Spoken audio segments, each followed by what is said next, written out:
Bonjour et bienvenue à cette présentation où nous allons parler de l'installation, du déploiement de services et l'exploitation de Kali Linux. Avant de commencer, qu'est-ce que c'est Kali Linux? Kali est une distribution GNU Linux sortie le 13 mars 2013, basée sur Debian. La distribution a pris la succession de Backtrack, qui est une autre distribution de Linux. L'objectif de Kali est de fournir une distribution regroupant l'ensemble des outils nécessaires aux tests de sécurité d'un système d'information, notamment les tests d'intrusion. Lors de l'installation de Kali Linux, on a de nombreux environnements de bureau, à savoir GNOME, KDE, LXDE, MATS et XFCE. Pour ce cas, nous allons installer Kali Linux dans un environnement virtuel que nous avons installé, et c'est VirtualBox. Là, c'est la première étape d'installation. Ici, on nous demande de choisir la langue.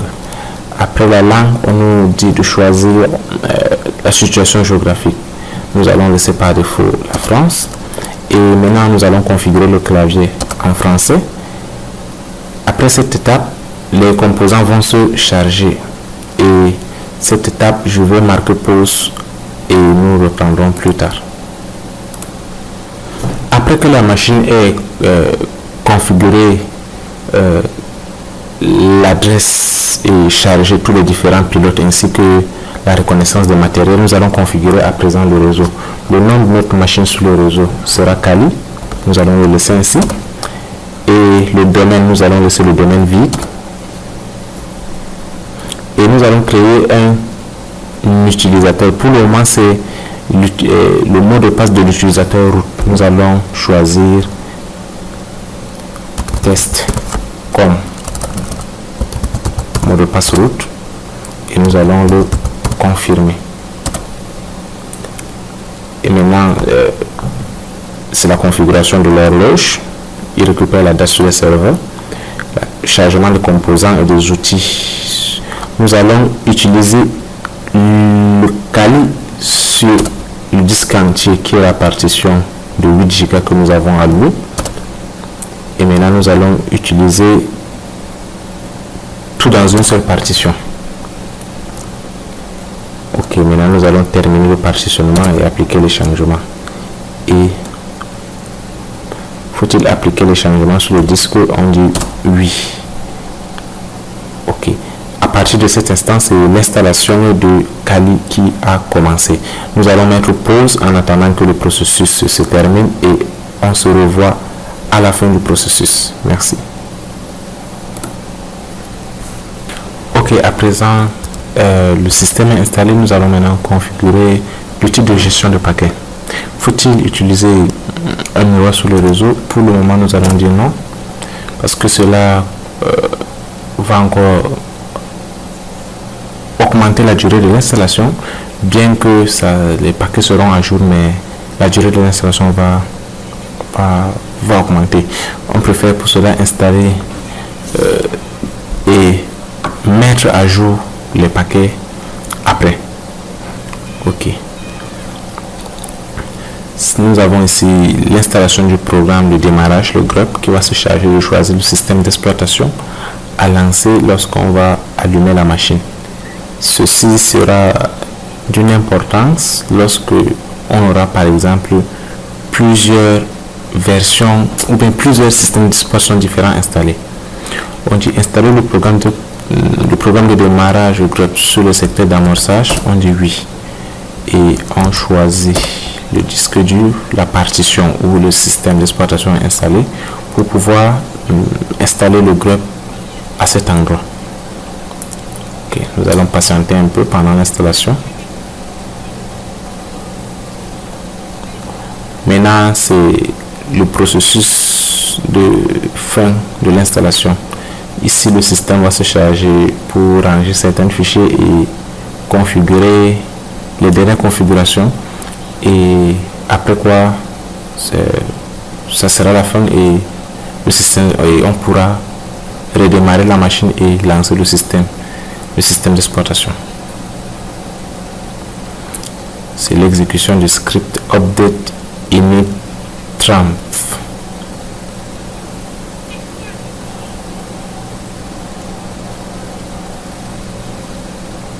Ok, l'installation est terminée et vous allez pouvoir démarrer un nouveau système. Ok, maintenant on dit le système puisse démarrer et éviter de lancer le processus d'installation. On dit continuer.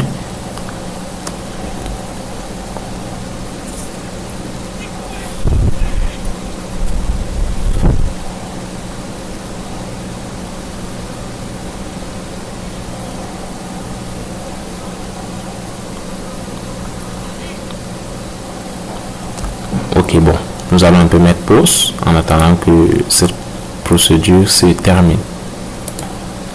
Ok, maintenant l'opération s'est terminée et le système d'exploitation vient de se lancer. Nous allons pouvoir rentrer maintenant dans Kali Linux et voir l'environnement et la suite de notre travail, quoi.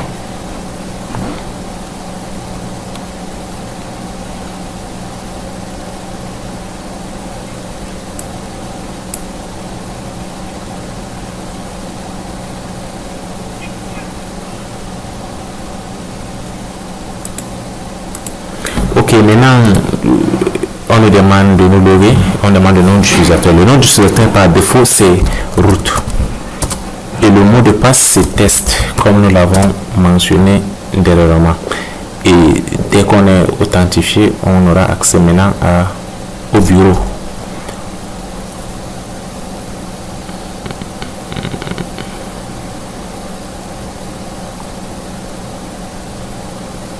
Ok, maintenant, comme nous pouvons le voir maintenant, c'est le bureau de Kali Linux. Le bureau de Kali Linux et l'environnement c'est Genome. L'environnement c'est Genome. Ici nous avons les applications qui sont installées par défaut. Nous avons par exemple les outils pour récupérer les informations, les outils pour l'analyse de la vulnérabilité, les applications web, l'évolution de la base de données, les attaques par mot de passe, les attaques sans fil, le reverse engineering, les outils d'exploitation, le renifleur, le paquet, maintien de l'accès, bref, une panoplie d'outils pour le test et le hacking. Étant donné que Kali est une distribution qui a pour principal objectif, comme nous l'avons mentionné au début, la sécurité d'un système d'information et notamment le test d'intrusion. Bon, la suite de notre présentation sera maintenant axée sur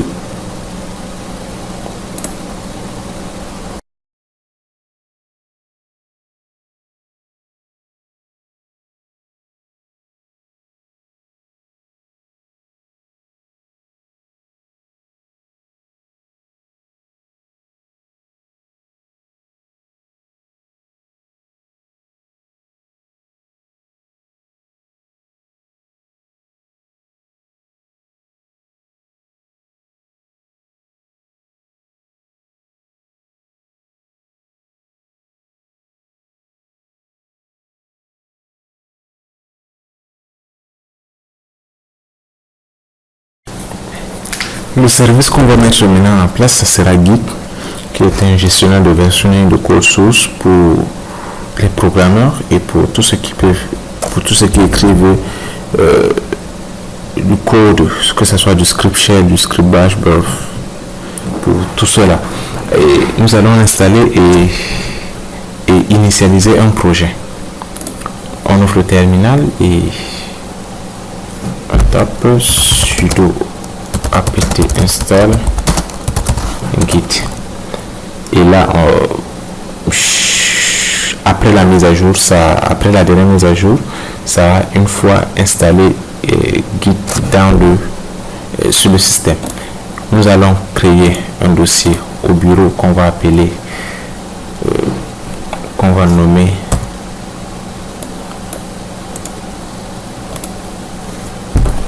test Git, et on pourra Et à l'intérieur, on va créer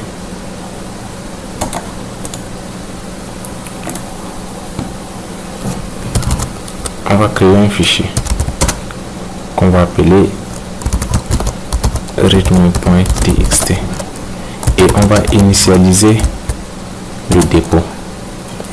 Et maintenant, le dépôt Git est initialisé. Et dès qu'on tape Git statut, on peut voir par exemple le statut du dépôt. Là, nous avons installé Git sur Kali et nous pouvons déjà utiliser Git pour gérer tous nos différents projets. Le versionning de nos codes sources, les envoyer sur GitHub, GitLab facilement et automatiquement. Et actuellement,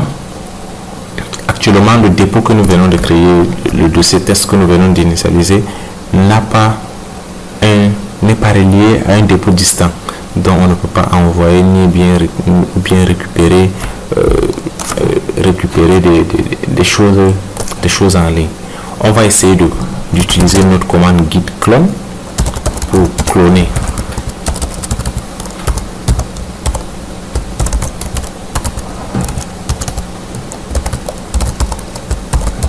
Essayer de cloner un dépôt sur GitHub, juste un dépôt comme ça.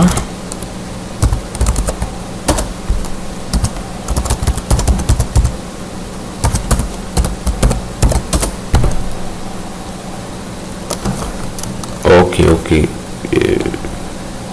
il y a une erreur avec le lien, nous allons le récupérer une fois.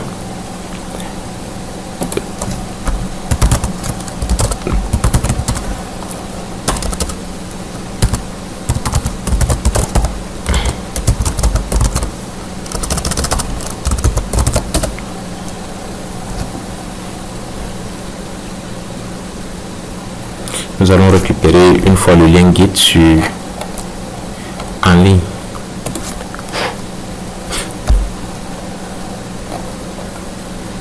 Ok, c'était ONG Beta. Et clique là, on récupère le lien et là on peut facilement faire un clone. Déplaçons-nous, sortons, rendons-nous au bureau.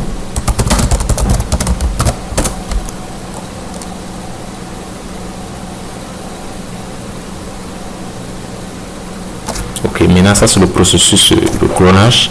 Ça va récupérer le dépôt distant et le mettre en local dans la machine. Nous allons mettre pause pendant pour que le téléchargement. Ok, actuellement le dépôt est déjà disponible en local. Dès qu'on affiche, on peut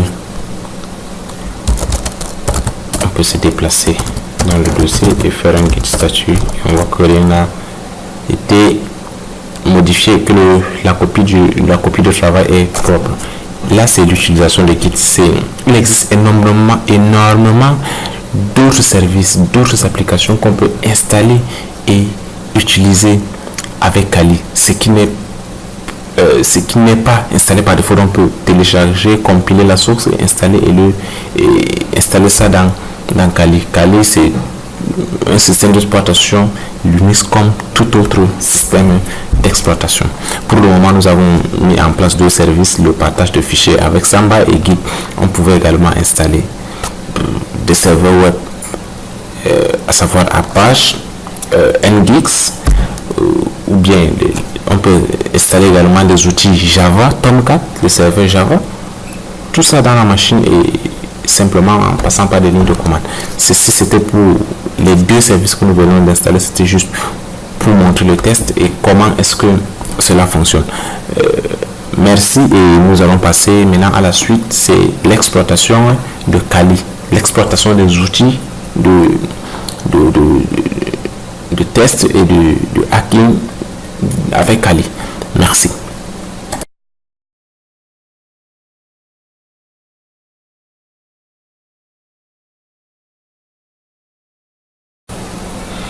Ok, bienvenue à cette deuxième partie concernant le déploiement de l'application ou de service sur Kali Linux. À présent, comme Kali Linux est installé, nous allons déployer quelques applications, quelques services sur Kali Linux. Le premier service qu'on va déployer actuellement, c'est Samba. Samba qui est un service permettant de partager le fichier, partager les dossiers ou bien les fichiers sur Kali Linux avec d'autres ordinateurs sur le réseau. Pour l'installer, on tape la commande apt install Samba apt-get, désolé, apt-get install Samba, et là on se rend compte que nous avons actuellement la dernière version de Samba installée. Ok, maintenant nous allons nous déplacer dans le dossier de configuration de Samba. À l'intérieur, on va lister et on va se rendre compte qu'il y a le fichier smb.conf qui est le fichier de configuration par défaut de Samba. Nous allons supprimer ce fichier et nous allons recréer un autre fichier du même nom. Actuellement que le fichier est créé, nous allons l'afficher et le fichier est vide. Ce qu'on va faire maintenant, c'est ouvrir le fichier avec un éditeur Nano et écrire une règle pour la configuration des fichiers qu'on désire partager. Nous allons partager le dossier root data et nous allons mettre comme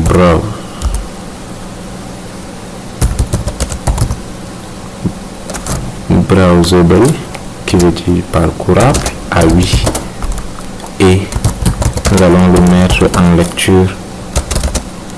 Bon, nous allons supprimer, nous allons le mettre en lecture seul, c'est-à-dire que les gens pourront juste lire le contenu du fichier.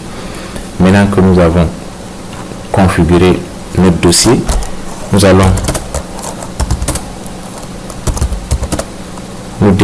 actuellement on est dans route et nous allons créer un dossier mkdir data dans route, comme c'est ce dossier qu'on souhaite partager, et nous allons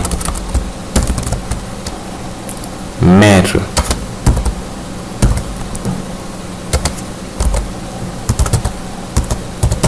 le droit à 777 et nous allons créer quelques fichiers à l'intérieur pour le test.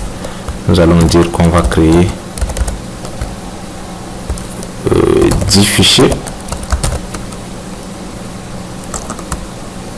Bon, on va d'abord se déplacer.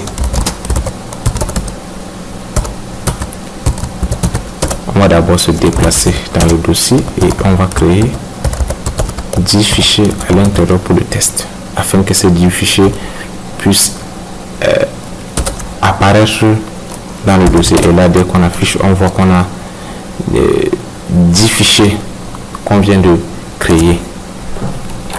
Maintenant, nous avons configuré, nous avons établi un fichier de configuration pour Samba, et maintenant ce qu'on va faire, nous allons créer un mot de passe pour Samba smb à travers la commande smb passe wd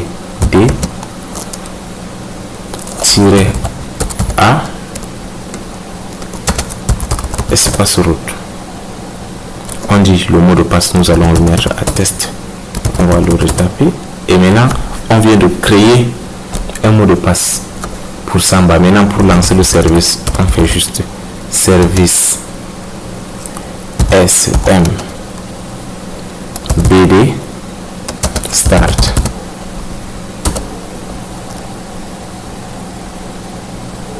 Et nous allons patienter, et actuellement le service Samba est lancé.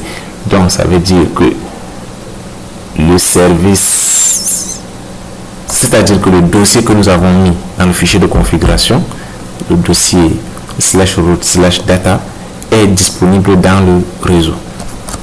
Merci, et nous allons présenter un autre service.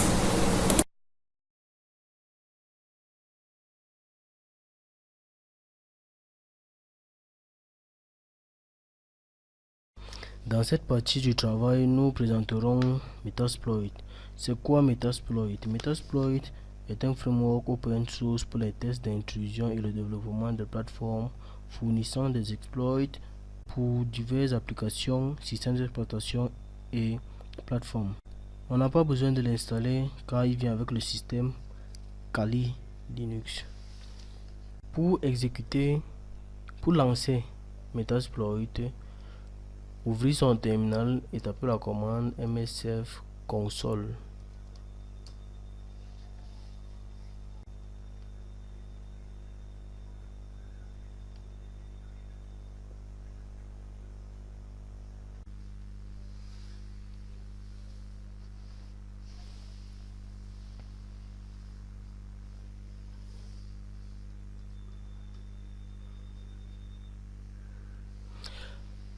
Là, Metasploit a changé et nous voyons ici en bas de cette image, comme première information, nous avons la version du framework Metasploit utilisé.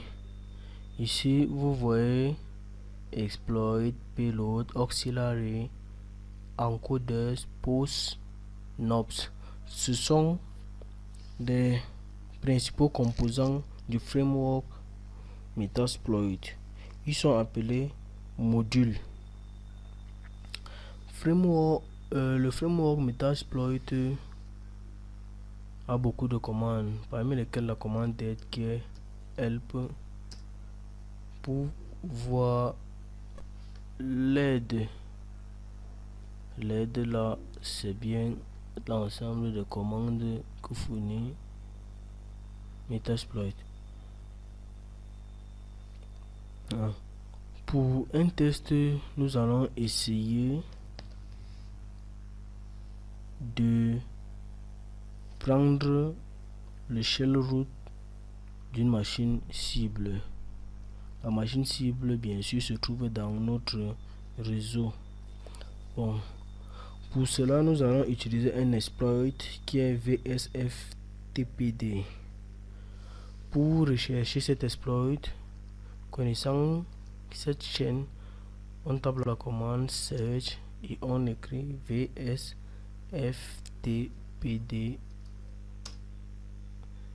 Il nous fournit en sortie le nom de l'exploit ainsi que d'autres informations, bien sûr. Là, pour utiliser cet exploit, en fait, c'est quoi même un exploit? Un exploit, en fait, va nous permettre de prendre en main le système vulnérable et installer un payload. Un payload qui lui donne accès au système attaqué par diverses méthodes. Voilà, pour utiliser cet exploit, on fait use et on écrit le nom total de l'exploit. Là, en fait, c'est chemin vers l'exploit. SFTPD, ok. Lorsque c'est fait, pour voir les options que prend cet exploit, on fait un show exploit.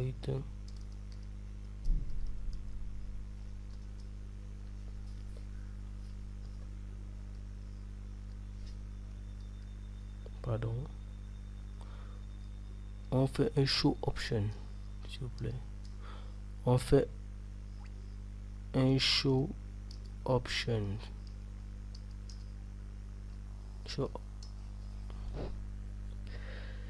Là, on voit l'ensemble des paramètres que l'on doit fournir à cet exploit. On voit proxy require no, donc on peut ne pas le mettre. rhost require yes, mais il n'a pas de valeur. Ce qu'on va faire, c'est lui mettre une valeur en utilisant la commande set le nom du paramètre set rhost ainsi que l'adresse IP de la cible. Ici, c'est, si vous voyez la description, c'est de target address, dont l'adresse IP de la cible. Il sera de 180.168.43.35. Lorsque c'est fait, lorsqu'on fait un show option, vous voyez bien que nous avons rempli, nous avons donné valeur au paramètre rhost. Pour exécuter maintenant le payload, on va faire run.